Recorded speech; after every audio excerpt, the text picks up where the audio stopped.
Saya sudah lama mencari orang ini ya.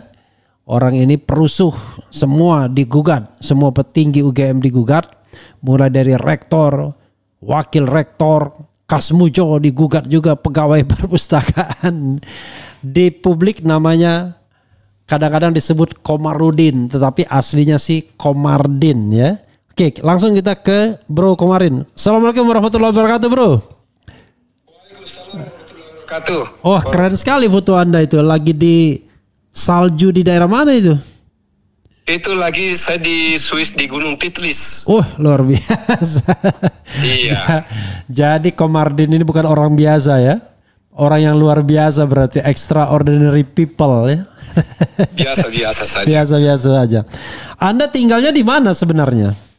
Saya di Makassar, Bang. Oh, di Makassar stay-nya? Iya, Makassar. Loh, kok bisa mengajukan gugatan ke Pengadilan Negeri Sleman? Gimana caranya? Iya, saya pikir kan UGM itu ada di Sleman. Iya, kalau saya gugat di Makassar kan repot dia datang kan banyak orang. Oke, bukan UGM, UGM jadinya ya? Iya, UGM. Bukan UGM. Oh, Ya. Jadi Anda sekarang posisi di Makassar? Makassar, betul. Kalau dipanggil sidang Anda datang ke Jogja? Iya, saya ke Jogja. Biaya sendiri? Dia sendiri. Allahu Akbar ya kan? Iya. Jangan-jangan Anda disponsori orang nih kata Tidak, ini kan oke. tidak. Ini kan demi kebenaran kan. Oke. Iya. Jadi Itu. soalnya bukan apa, ada mantan yang mengaku-ngaku dulu sebagai jubir kekuasaan kan. Wah, ini ada backup di belakang layar dan lain sebagainya. Ya mirip-mirip lah orang itu sama Anda daerahnya ya kan. Yang backup itu ya Allah Subhanahu wa taala. Oke, insya Allah ya. Iya. Oke, sobat era sekalian, ini dengan Komardin ya. Jadi alhamdulillah saya mendapatkan nomor telepon beliau hari ini. Sudah lama saya ingin menghubungi beliau. Awalnya saya nganggap ini orang main-main aja ya kan. Tapi ketika tahu bahwa Anda di Makassar dan Anda harus terbang ke Jogja, barangkali nanti kita akan bertemu di Jakarta nanti kan. Waduh, saya bilang ini nggak main-main ini, karena sama seperti Rismond di Bali, kadang-kadang di Jogja harus mengeluarkan uang sendiri. Nah, saya menganggap orang yang mau berkorban mengeluarkan biaya sendiri itu pasti nggak main-main. Oke, Bro. Betul. Ya. The first question ya, kenapa tiba-tiba Anda tergerak untuk menggugat petinggi-petinggi UGM? Tapi sebelumnya tolong disebutkan siapa saja yang Anda gugat. Yang saya gugat itu rektornya. Oke. Kemudian Anda ingat namanya nggak? Yang saya dengar itu namanya Ibu Ova. Ova, oke. Iya. Ova Emilia ya. Kalau WR satunya saya tidak kenal semuanya. Ya, oke. Wakil rektor 1. Wakil rektor 1, ya. wakil rektor 2, wakil rektor 2, WR 3, WR 4, WR 4, kemudian dekan Fakultas Kehutanan, 6,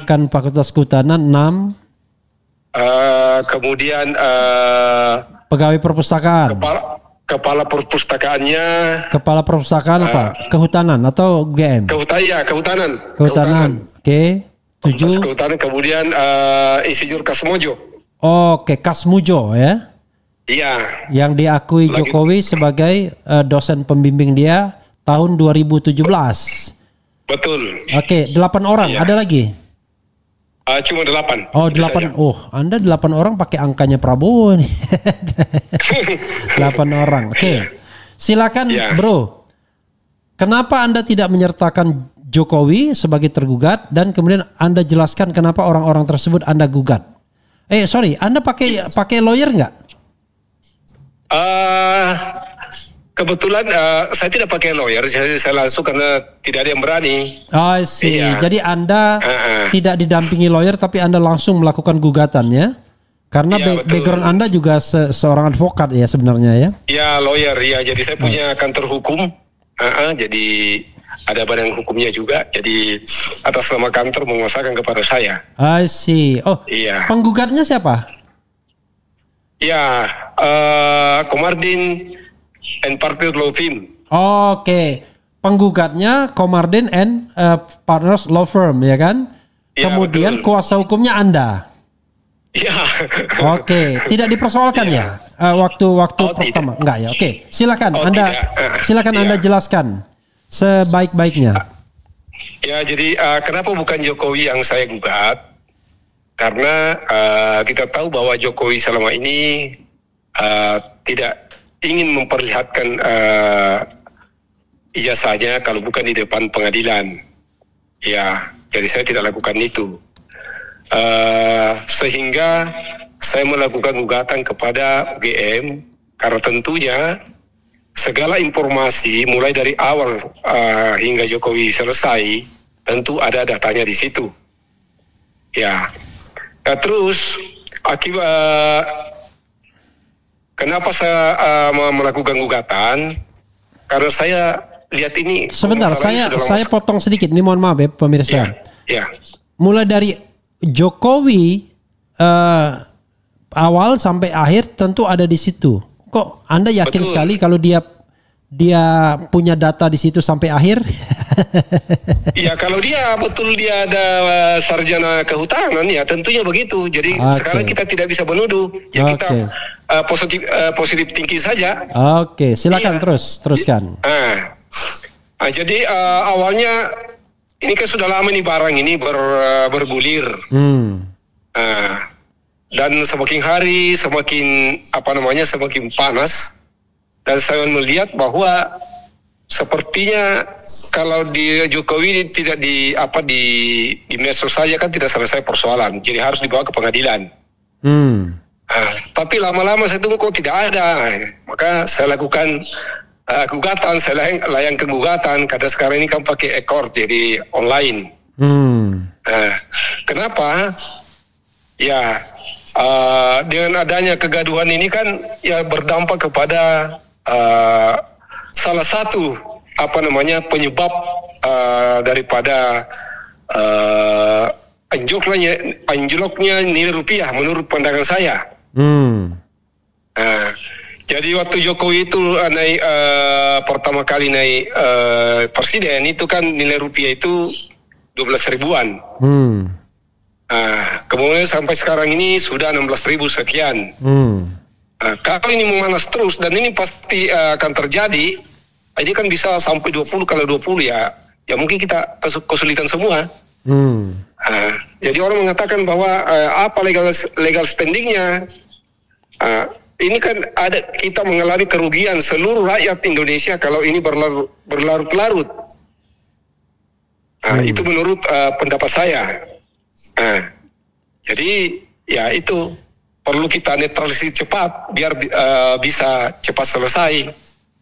Seperti itu. Kita lihat negara-negara lain dari awalnya masalah presiden akhirnya terjadi kerusuhan dan sebagainya. Ya mudah-mudahan tidak seperti itu. Ya begitu, Bang. Oke. Kalau tidak salah, Dr. Taufik dan kawan-kawan itu mengajukan gugatan intervensi ya? Betul. Ini sudah sidang pertama ya? Waktu sidang pertama sebenarnya tanpa dokumen dari Pak Taufik itu sebenarnya bisa menurut aturan, tapi dari kuasa hukumnya Pak Kasmojo menolak. Ya, kenapa Pak Taufik ingin intervensi? Maksudnya sebenarnya itu biar masalah ini cepat selesai. Ya kita kan maunya cepat selesai. Sementara ini Pak kuasa hukum dari Pak Kasmojo dia tolak lagi, berarti ya kita nanti mudah-mudahan sudah bisa sidang tanggal 28. Oke, 28 sekarang ya, 28 Mei ini ya. Oke. 28 Mei. Ketika sidang pertama tersebut kan Anda menggugat 8 pihak. Dan dari 8 pihak itu semuanya UGM kecuali Kasmujo. Ya, Kasmujo pun sebenarnya UGM tapi tidak lagi kan karena udah pensiun.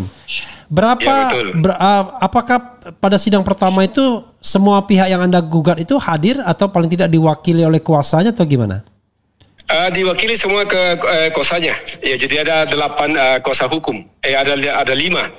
Ada 5 mewakili Ada 8 orang. 8 orang, tapi mewakili semuanya sama. Jadi ada yang yang mewakili rektornya, wakil rektornya, Kasmujo sendiri 1 orang yang mewakili. Oh, jadi khusus untuk Kasmujo ada 1 orang yang mewakili ya? Ada. Sementara yang lainnya mewakili UGM ya, secara betul. bersamaan karena sama-sama entitas UGM kan? Betul. Kalau kehutanan sendiri atau ikut rektor juga ini anunya kuasa hukumnya? Kayaknya rektor ikut semuanya. Oh, ikut semuanya ya, sama, oke. Iya. Nah, dalam sidang pertama itu apa yang sudah dilakukan kemarin? Yang sudah dilakukan itu pemeriksaan berkas, legalitas kita seperti BAS-nya, KTP. Sorry, BAS itu berita acara sumpah ya, jangan dibilang BAS, orang nggak paham nanti. Berita acara sumpah. Iya, berita acara sumpah. Oke. Ya, itu dengan kartu anggota sebagai advokat dari Pradi. Oh, Anda dari Pradi ya? Tapi Pradi yang mana? Betul. Siapa ketuanya Pradi Anda? Oto Hasibuan. Oh, masih Oto Hasibuan. Makasih. Emang wakil menteri boleh ya jadi ketua Pradi? Nggak boleh itu mestinya. Tapi ya oke lah, teruskan ya. Iya, tidak boleh. Iya. Oke. Iya. Lalu Anda mewakili kepentingan siapa ini? Mewakili kepentingan Jokowi atau mewakili kepentingan masyarakat? Ya, kepentingan rakyat Indonesia, masyarakat. I see. Oke. Ya, lalu teruskan. Ya, jadi mudah-mudahan sebenarnya saya ingin langsung mediasi, kemudian setelah itu ya siapkan semua dokumennya, tidak usah kita balas-membalas ya. Jadi biar cepat. Kalau memang mau cepat, iya. Tapi kalau misalnya mau replik lapor dan sebagainya ya tentu lama lagi. Iya. Oke. Jadi saya harapkan itu kita bikin kesepakatan kapan kita pembuktian kapan, jadi seperti itu. Iya. Oke, mohon maaf. Ini pembuktian di sidangnya atau pembuktian di mediasinya? Saya pembuktian sidang nanti. Oke, maksudnya karena tidak mungkin saya juga tidak terima kalau bilang kita damai saja tanpa bukti kan percuma. Iya. Mediasi sudah dimulai belum ya? Belum karena itu hari dia tolak. Iya. Oke, jadi mediasi nanti siapa mediatornya rencananya? Ya nanti mungkin mediatornya kita dari pengadilan saja. Oke, tidak usah pihak luar ya? Ya, enggak usah. Ngomong-ngomong, mereka tuh mau mediasi atau enggak awalnya? Atau saya dengar mereka udah tolak mediasi ya? Kurang tahu juga, belum ada sih. Nanti besok tanggal 28 kita lihat. Oke. Itu penggugat intervensi ikut mediasi nggak itu? Ikut juga? Mungkin ikut juga nanti, iya. Karena rupanya juga dia gugat UGM, iya. I see. Jadi sama ya, dia berada di pihak Anda ya? Iya betul. Oke. Seperti itu. Bro, kalau misalnya mediasi, ya, apa yang Anda inginkan dari mediasi tersebut agar tercapai sebuah keputusan mediasi? Yang saya inginkan, ya kita percepat pembuktiannya. Iya. Nah, kan Anda tadi bilang mediasi, tapi kok bilang pembuktian? Ya kan, artinya mediasi artinya dalam pengertian saya itu langsung kita tentukan jadwal kapan kita pembuktian. Pembuktian. Oke, maksudnya Anda mediasi itu langsung jumping up ya, langsung aja proses pembuktian gitu ya? Ya betul. Oke. Kan itu tujuan kita. Bagaimana? I see. Jadi mediasi itu memutuskan langsung pembuktian aja kita gitu ya, maksudnya? Betul. Oke, saya kira mereka nggak mau itu. Ya nanti kita lihat. Oke, soalnya nanti mereka akan cerita tentang legal standing lah, nanti eksepsi gitu-gitu ya. Oke lah, it's okay, nggak apa-apa. Iya. Oh, berarti kalau sudah sampai pembuktian, nanti Anda akan menyertakan saksi dan ahli dong? Betul. Iya, mudah-mudahan seperti bandar semua itu bisa hadir. I see. Oke, nah sekarang pertanyaan saya adalah, memang untuk pertanyaan saya adalah, Anda gugatannya apa? Perbuatan melawan hukum. Betul. Oke. Apa saja yang Anda minta dalam petitum gugatan Anda? Kalau bolehlah dibacakan, kalau nggak berkeberatan, cuman bagian petitum doang, atau kalau nggak, kalau Anda yang ingat aja, jangan sampai salah aja. Kalau material itu 69 triliun sekian. Oh, ulangi. Tadi koneksi telepon agak lemot. Diulangin apa petitumnya? Kerugian material itu 69,7 sekian triliun. Oke. Itu dibayarkan kepada siapa? Rakyat Indonesia? Kepada negara. Kepada negara. Oke. Kenapa? Karena utang yang akan dibayar itu utang. Halo. Negara. Ya, oke. Ini kayaknya mulai lemot nih, mulai ada gangguan nih. Oke. Oh, ini reconnecting terus dia. Oke, coba kita. Halo ya. Gini, satu-satu coba, satu-satu. Pertama apa, kedua apa, ketiga apa? Anunya. Oke. Materialnya itu 69 sekian triliun. Oke. Ya. Materialnya itu 1000 triliun. Ya. Kemudian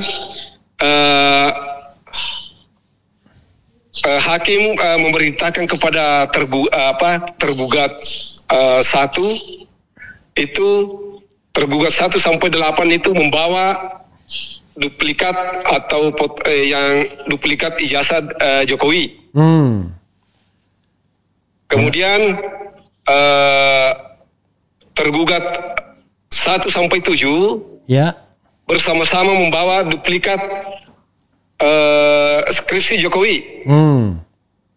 Kemudian daftar mahasiswa calon mahasiswa pada tahun 1979-80. Kemudian daftar mahasiswa yang lolos mahasiswa kehutanan. Kemudian dokumen KRS Jokowi, kartu rencana studi. Banyak sekali yang Anda itu dalam petitum semua itu. Dalam petitum semua. Kenapa Anda tidak minta bahwa ijazah Jokowi dinyatakan asli atau tidak asli atau apa gitu? Saya katakan saja untuk ada bahwa untuk membuktikan asli atau tidak. Iya. Enggak, maksudnya kalau misalnya mereka membawa semua dokumen itu kan bukan berarti kemudian ada langsung ada statement asli dan tidak asli. Kan ini kan petitum kan. Anda mau minta apa? Kalau cuma mau minta hadirkan dokumen, selesai nanti. Dokumennya hadir lalu nggak ada.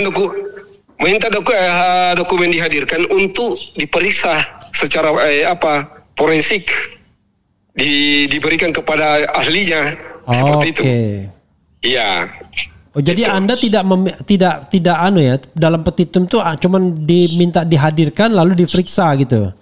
Betul. Oke. Iya. Lalu nanti hasil pemeriksaannya itulah yang kemudian menjadi keputusan hakim gitu, putusan hakim. Betul sekali. Jadi Anda tidak minta apakah itu palsu atau tidak palsu gitu ya? Ya artinya ya tentunya palsu atau tidak palsu kan nanti ditentukan di situ. I know. Tapi maksud saya Anda tidak. Kalau Pak Taufik kan dari awal mengatakan ijazahnya palsu gitu kan? Saya tidak berani mengatakan palsu. Iya. Ya kalau dalam gugatan kan boleh aja kan? Karena gugatan kan harus didukung oleh fakta-fakta dan data. Cuman maksud saya adalah Anda menyerahkan kesimpulan atau keputusan tersebut berdasarkan hasil Untuk dari ya, untuk menguji keasliannya. Oke. Ya. Jadi apapun saya kira kalau bilang keasliannya ya artinya ya bukan palsu. Ya. Ya, I know. Maksud saya Anda tidak minta palsu atau asli, tapi menyerahkan semata-mata pada proses persidangan, apapun yang diputuskan Anda terima, begitu ya? Betul, iya. Oke. Karena kita harus hormati keputusan hakim. Iya. Oke. Tapi dengan landasan bahwa semua itu dihadirkan, ya? Betul. Jadi ada jadi seperti nanti mungkin dari Polri ya, mereka jadikan bukti juga bahwa ini hasilnya. Oke. Jadi ada kontra argumen. pembuktian. Iya. Oke. Sekarang Anda ancang-ancang mau menyampaikan apa nanti di dalam persidangan? Saksi ada? Ya, saksi ada. Jadi kita ada saksi yang ahli di pasar, yang untuk pasar global. I see. Tentu kita hadirkan. Iya. Oke. Kemudian saksi ya seperti Rismon. Ya. Ya, seperti itu, karena itu intinya. I see. Oke. Iya. Ya, ini memang agak unik ya, gugatan Anda ini mengaitkan antara ijazah Jokowi dan nilai rupiah. Iya, karena itu orang mengatakan apa hubungannya? Iya. Iya, kerugian negara. Jadi contohnya utang negara ini mau dibayar 833 triliun dengan asumsi rupiah 15.500. Sekarang nilai rupiah sudah 16.700. Berarti ada selisih ya sekitar 69 triliun. Itulah yang harus dibayarkan oleh Jokowi. Harus dibayar kalau ini palsu. Kalau terbukti palsu, oke. Iya, karena UGM. Kalau terbukti tidak palsu berarti tidak perlu dibayar. Iya, tidak perlu dibayar. Iya. Kan gonjang-ganjingnya itu sudah terjadi kan? Gara-gara ini. Artinya bukan karena bukan karena kesalahannya UGM tentang kepalsuannya. Iya. Oke. Seperti itu. Padahal kan nilai rupiah dan gonjang-ganjing itu kan Anda ingin hubungkan. Ya. Dalam gonjang-ganjing itu kan tidak peduli apakah palsu atau tidak palsu, yang jelas gonjang-ganjingnya sudah terjadi dan nilai rupiah sudah anjlok. Kan itu kan tidak bisa direhabilitasi lagi. Iya. Artinya boleh dikatakan bahwa bisa dikategorikan bahwa ya karena isu dimaafkan gitu ya. Dimaafkan. Seperti Kasmojo ya, saya sudah maafkan karena dia sudah mengaku bahwa saya bukan pembimbingnya. Intinya adalah kalaupun nilai rupiah menurut Anda jatuh karena kasus ijazah ini, tapi kalau terbukti asli ya dimaafkan gitu ya. Dimaafkan. Iya, tapi kalau terbukti palsu bayar 69 triliun tadi. Iya, bayar. Menarik ya. Oke, apa ada lagi yang ingin Anda sampaikan? Ya, saya ingin saya punya harapan itu mudah-mudahan UGM ini istilahnya berniat untuk mempercepat. Ya, jangan pelit memberikan dokumen. Iya, maunya saya langsung dropping saja cepat biar cepat selesai. Oke. Karena kalau tidak cepat selesai, Anda juga pusing juga ya, harus bolak-balik terus. Pusing juga, mereka juga membayar pengacara mahal. Oke. Iya. Kalau misalnya pengacara tambah lama, tambah dia suka banyak transportasi. Memang pengacaranya bukan dari UGM sendiri ya, dari luar? Kayaknya sih dari luar, Pak. Iya. Oke, bukan dari bantuan hukum Fakultas Hukum UGM, bukan? Iya, karena teman Pak Taufik mengatakan bahwa ini saya kenal ini. Oke, soalnya kan kalau dari Fakultas Hukum kan bukannya gudangnya ilmu di sana itu. Ada Edi Hiarich, ada Markus Priyo yang selama ini kita tahu tuh pendukung pemerintahan kan begitu. Ahli-ahli pidana. Siapa tahu hati nuraninya tidak mau. Oke, apalagi ini gugatan perdata ya, bukan pidana ya. Berarti cari ahli perdata sebenarnya. Oke, bro, betul. Silakan closing statement. Ya, ya semoga saya harap ini semoga persidangan ini cepat dan lancar supaya polemik bisa meredah secepat mungkin. Iya, karena saya lihat sekarang ini tambah panas situasi dengan adanya pengumuman dari Polri. Ya, tadinya saya berpikir kalau ini sudah mereda, mungkin saya cabut saya punya gugatan. Tapi karena malah semakin panas saya lihat, wah ini harus kita lanjut terus. Oke, jadi walaupun sudah ada Bareskrim, pengumuman dari Bareskrim Mabes Polri, Anda menganggap belum reda ini? Lanjut terus? Belum reda, ini kan malah tambah panas ini. Saya lihat ini dokter Tipa itu malah berbicara ke luar negeri, minta bantuan. Itu. Anda sudah tahu nggak hasil dari big data ya sehari setelah pengumuman Bareskrim itu minimal 85% orang nggak setuju dengan hasil Bareskrim itu. 85% dari 1 sampai 2 juta data. Bahkan ya, saya juga, bahkan 90%, bukan 85, 90%, 93 bahkan. Ya, tapi orangnya mereka itu mengatakan 85 mempercayai. Ini saya kasih tahu data ya. Iya. Pada pukul 18.00 WIB 23 Mei 2025 itu sehari setelah pengumuman ya Bareskrim. Iya. Jumlah netizen yang setuju dan tidak setuju dengan hasil Bareskrim, yang setuju itu cuma 6,1%. Iya. Yang tidak setuju 93, sekian persen. Iya. Nah, bisa juga ini data pembanding yang bisa menguatkan Anda kalau mau. Ya, boleh. Itu kita Oke lah, nanti kalau kita ketemu ya. Atau tonton di RH Channel tuh ada juga itu. Oke, baik. Oke, final say, silakan. Terakhir apa yang ingin sampaikan? Ya, semoga kita sehat semua, tidak ada kriminalisasi. Iya, itu saja sih. Iya. Oke. Makasih bro ya. Oke bro. Oke, assalamualaikum warahmatullahi wabarakatuh. Waalaikumsalam warahmatullahi wabarakatuh. Ya, saudara sekalian, itu dengan Komardin ya, sekali lagi jenenge Komardin bukan Komarudin ya, dari Sulawesi Selatan, tinggal di Makassar, seorang wira swastawan dan juga seorang advokat. Dia mengajukan gugatan perbuatan melawan hukum kepada UGM, dan UGM harus yang bayar, bukan Jokowi harus bayar 69 triliun CSA dan etc. itu bukan Jokowi yang harus bayar, tetapi UGM yang harus bayar karena dianggap UGM yang memunculkan kegaduhan. Ya, sebenarnya kan yang paling penting adalah bagi kita, mudah-mudahan forum Pengadilan Negeri Sleman ini bisa membuktikan ijazah itu asli atau tidak. Kan itu sebenarnya. Silakan gunakan hasil Bareskrim sebagai satu pendapat, satu opini, tapi juga sertakan juga pendapat-pendapat lainnya yang berbeda, dan kemudian uji nyali, adu argumentasi, adu kepandaian ya. Jadi jangan sampai kemudian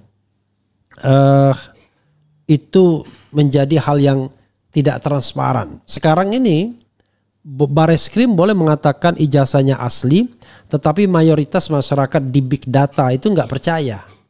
Mereka yang ada di lintasan netizen, lintasan media sosial, 93%, 93,9% itu tidak setuju dan hasil Bareskrim. Ya, tidak setuju, tidak percaya itu kurang lebih sama lah. Karena itu saudara sekalian, kita butuh sebuah keputusan yang solid, transparan, akuntabel, berintegritas. Itu yang perlu kita garis bawahi ya.